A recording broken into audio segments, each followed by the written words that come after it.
Hi Chicks and Caicos, my name is Maya Saunders, the Senior Program Officer for the Health Promotion and Advocacy Unit of the Ministry of Health and Human Services.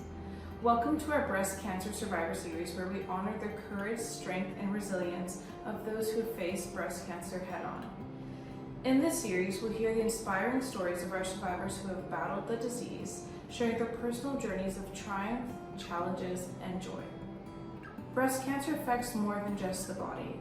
It touches hearts, families, and communities. But in the Turks and Caicos Islands, we believe that no one should face breast cancer alone. Through collective action, support, and awareness, we can help those affected know that they are never truly on this journey by themselves. Today, we invite you to meet Miss Vallie Musgrove, whose story of resilience and recovery is a testament to the power of hope and strength of community. Join us as we listen to their experience, hear their advice, and celebrate their courage.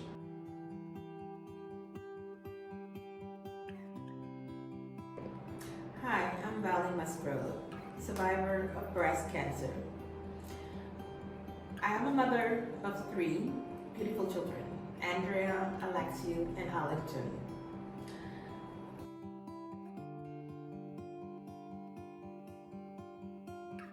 I was diagnosed with breast cancer last year, October.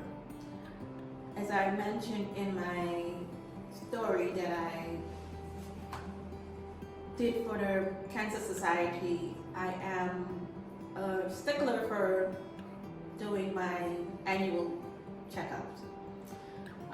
It came mostly from about 10-15 years ago. During my annual checkup, they found a lump, and we did all the tests, and it came back benign. And from then, I made sure that every year I did my annual checkup. One thing I remember, last year when I did my checkup, my doctor, the technician, she made mention of me not having a mammogram in 2022. And then I was trying to remember, why did I not do it? And then I remember that was the year that I lost my mom. And during that time, I guess because I was going through all my grieving period and all of that, it totally slipped my memory. And I sometimes look at it as a blessing, because I didn't know how I would have been able to cope with losing her, going through her death, and finding out that I was diagnosed with breast cancer. So I guess, the good God was on my side. He realized that I could not handle both of those at the same time. So I didn't do it that year. It's not intentionally, it was just I totally forgot about it. But last year I went in and did my tests as usually. I always try to do it around breast cancer month. And after doing my test, they called me back. They said that they want to do a reoccurrence of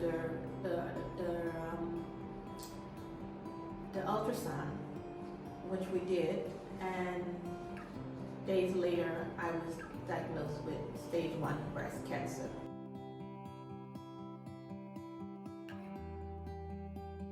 After receiving my diagnosis, there was a lot of different things that went on in my head. One of the things that came to me right away was, okay, you're self-employed. You basically, work for yourself. If you don't work, you're not gonna eat. So how am I gonna, do this? And it was a bit, I was a bit scary about it, because I'm like, okay, do I tell my customers, what is going on, or do I go through this and just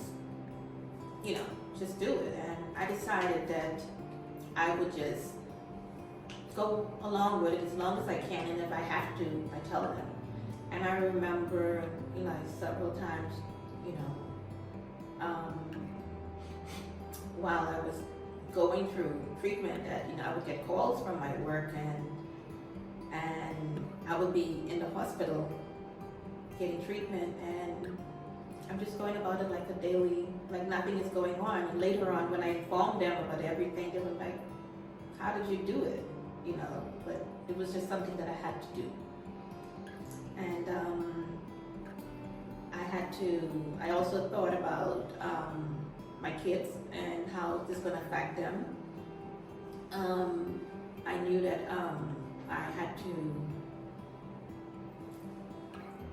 to be strong for them, but at the same time, I felt like I'm gonna be strong for them, but who's gonna be strong for me? Like how do I do this? But I decided not to overthink, not to overprocess, just let it flow, and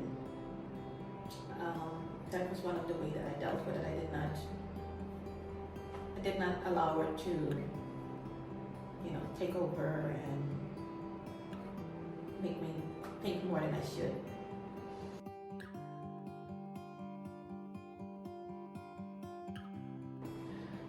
As just being diagnosed, I didn't know, because I knew there was a society that reach out and help persons going through cancer. I was not familiar. I'm familiar of the group, but I was never really involved with them, so I didn't know to what extent they offered support or assistance or however. So at that time, like I said in my former video, after receiving my diagnosis, I shared it with my children, my siblings, and close friends and family. But there were some persons that were never in my life, that came into my life, I guess, just for that time, like for instance, there was one day I was on my phone and Miss Sabrina Green, she had posted a picture with her mom, just talking about how she lost it, because she lost her mom to cancer, and it was so touching, and I just reached out to her and I said, I'm so sorry, but I told her, what I was going through at the time, and from the day I told her, she constantly checked in on me. And another thing that she did, that it was one of the most inspiring, and it was her grandson. She shared her grandson with me. Like some days she will send me photos with him. He will be eating his breakfast and his face is all full of food and he get these big smiles. Or, she'll be videos with his mom reading to him. And it was like some days when I was going through such a, feeling so depressed or tired or like, I'm like, I just had enough of this. I would look at my phone and there would be a picture or there'll be a video, something with him, and that would just brighten my day. He was he was my little champion going through this, and I think at one point I did thank them so much for sharing him with me while I was going through my journey. I mean, that little, some people may say, well, it probably was nothing, but that was a great inspiration for me. I mean, just, getting up and seeing some of his little videos sometime, it just took my mind from what I was going through. So it's just like little things like that, that cheers you up. It's not the fact of, I guess some people just don't know how to handle stuff like this, so they don't know what to say. But sometimes all you just need is, just someone just saying, hey, I'm checking in on you, or even, like some people felt like they could not come and see me, and it almost made me felt like I was going through some infectious disease, that's something that would harm people, like would make, if someone come around me, that they would become infected or they would catch this thing. And that was gonna make me cry. That was really hard for me.